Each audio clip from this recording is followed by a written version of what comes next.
Tan Malaka, saya bukan Bolshevik. Namun jika seseorang mencintai tanah airnya, memperlihatkan kecenderungan terhadap Bolshevikisme, maka panggil saya Bolshevik. Jadi Bolshevik itu tadi revolusi Rusia, ya karena memang gagasan sosialisme, komunisme itu inspirasinya dari revolusi Rusia. Kalau nasionalisme, demokrasi itu dari revolusi Amerika dan revolusi Perancis. Jadi masuknya lewat sana. Cuma revolusi Rusia ini namanya Bolshevikisme. Ini yang meruntuhkan kuasanya zaman itu tahun 1917. 25 Oktober. Yang tanggal ini dipakai oleh Tan Malaka untuk mendirikan Partai Murba. Ketika terjadi revolusi Bolshevikisme itu yang nanti melahirkan yang kita kenal dulu namanya Uni Soviet. Runtuhnya kekuasaan Tsar Nicholas II zaman itu. Dan dari situ kemudian banyak yang tertarik dengan sosialisme, komunisme. Ya tokoh besarnya revolusi Bolshevikisme itu Lenin. Dari eranya Lenin. Jadi awalnya di Rusia itu kan ada Partai Sosialis Demokrat. Partai Sosialis Demokrat itu punya dua faksi. Yang pertama Bolshevik, yang kedua Menshevik. Yang Bolshevik ini yang keras, yang tidak mau kompromi. Yang Menshevik ini yang moderat. Nanti dua faksi ini saling menjatuhkan, saling serang. Awalnya ya sama-sama Partai Sosialis Demokrat Rusia. Oke, makanya Tan Malaka bilang, sudahlah tidak apa-apa kalau aku dianggap PKI kah, dianggap Bolshevik kah, asal demi Indonesia enggak masalah. Itu kalimatnya kayak kata-katanya Imam Syafi'i itu loh. Kalau cinta pada ahli bait dianggap Syiah, aku dianggap Syiah juga tidak masalah. Itu Imam Syafi'i, bukan saya. Oke. Nah, kalau cinta tanah air dianggap Bolshevik, panggil saja saya Bolshevik. Nah, itu Tan Malaka. Jadi artinya apa? Kalau memang kita yakin jalan kita sudah benar, sudah lurus, peduli amat sama komentarnya orang, sama stigma yang ditempelkan orang, sama anggapan-anggapan orang. Itu menunjukkan punya pendirian yang kuat.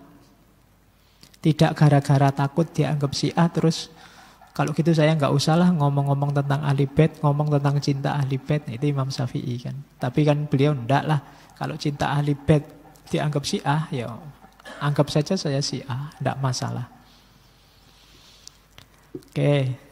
Ya dalam banyak hal kalau kita punya prinsip kuat, boleh pakai logika semacam ini. Kalau titik-titik dianggap titik-titik, ya anggap saja saya titik-titik. Titik-titiknya kamu isi sendiri. Oke, terus nah, ini diantara visi upaya Tan Malaka untuk Indonesia. Jadi setelah dia mengembara kemana-mana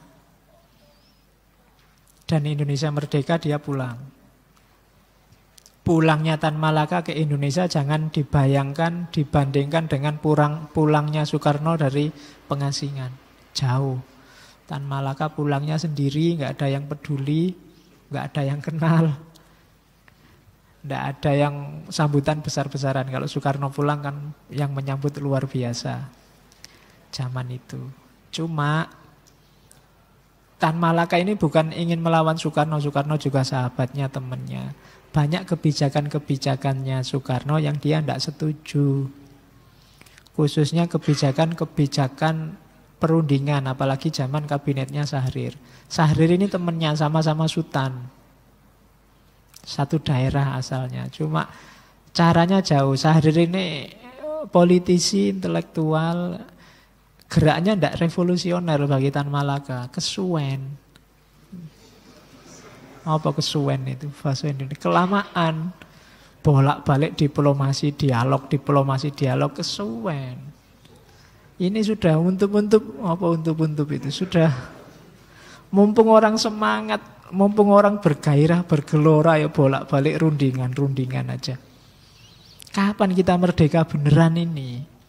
Wong sudah proklamasi kok masih dibuat mainan sama orang-orang luar. Kan itu yang dibikin Tan Malaka sumpek itu kan. Akhirnya dia bikin gerakan sendiri. Itu nanti yang jadi awal dia mulai diincar. Termasuk oleh pemerintah.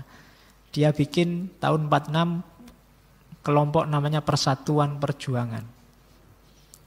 Dia dengan gagasannya sendiri membentuk kelompok, dibentuk di Purwokerto tahun 46. Organisasi-organisasi dihubungi semua. Siapa yang mau bikin gerakan baru untuk Indonesia yang baru. Dan zaman itu berhasil mengumpulkan 141 aliran politik, organisasi politik. Laskar, Masumi ikut, PNI ikut. Karena memang orang sudah mulai tidak sabar lihat diplomasi pemerintah yang bertele-tele. Akhirnya tanggal 15-16 Januari 46 bikin namanya minimum program. Target minimal. Yang pertama berunding dengan tujuan pengakuan kemerdekaan 100%. Jadi setelah kita proklamasi itu, kok kayak tidak ada bedanya ya. Sudah merdeka dengan belum merdeka. Ini masih ribut. Sekutu yang mau balik lagi, Belanda yang mau balik lagi, Jepang yang dipulangkan, ada yang tawanan mau dirampas. Lah katanya kita sudah merdeka. Kok masih banyak yang ngerecoki, kita nggak bisa ngurusi negara kita sendiri. Kita teriak ke luar negeri, Indonesia sudah merdeka loh. Orang luar paling, oh ya selamat ya.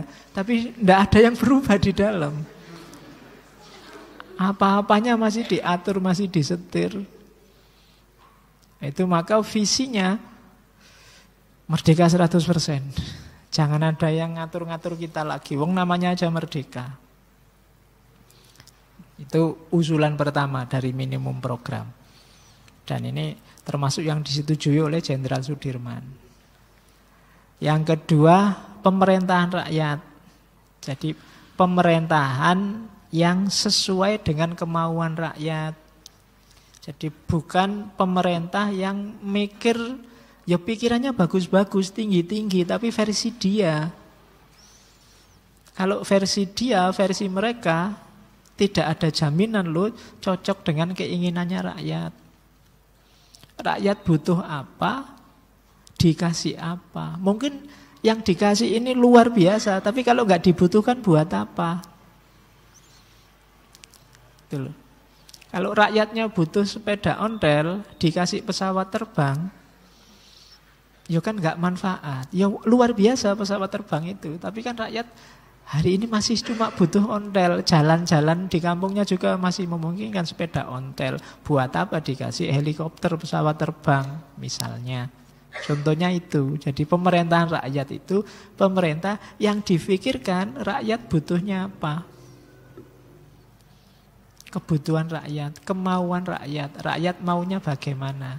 Bukan kemauan elit, visinya elit. Meskipun mungkin pemerintah elit itu program-programnya luar biasa. Tapi kalau bagus menurut mereka, tidak bagus menurut rakyat juga, tidak efisien.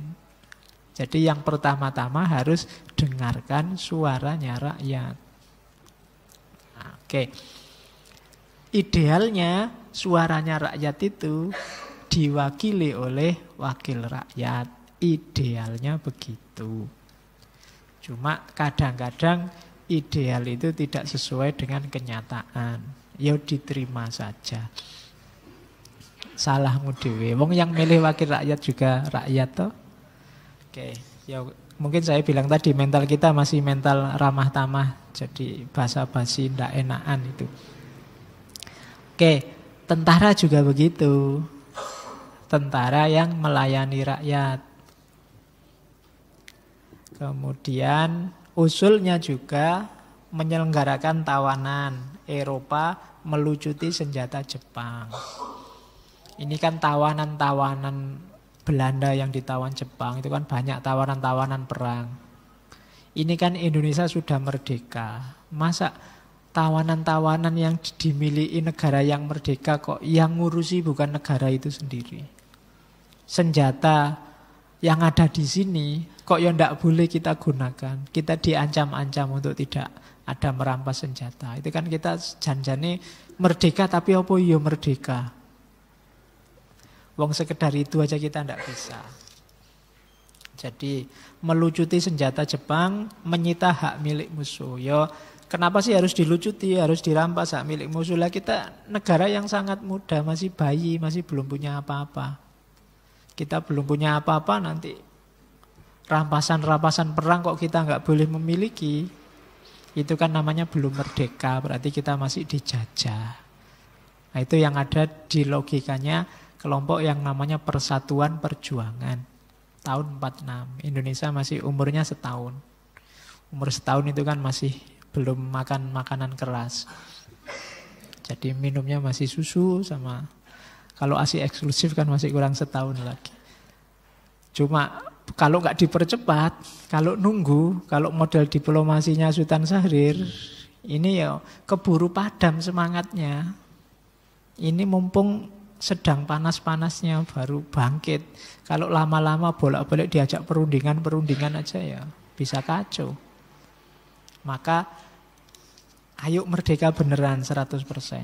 Termasuk menyita perusahaan-perusahaan dan pertanian. Kan Belanda meninggalkan banyak perusahaan pertanian dan lain-lain.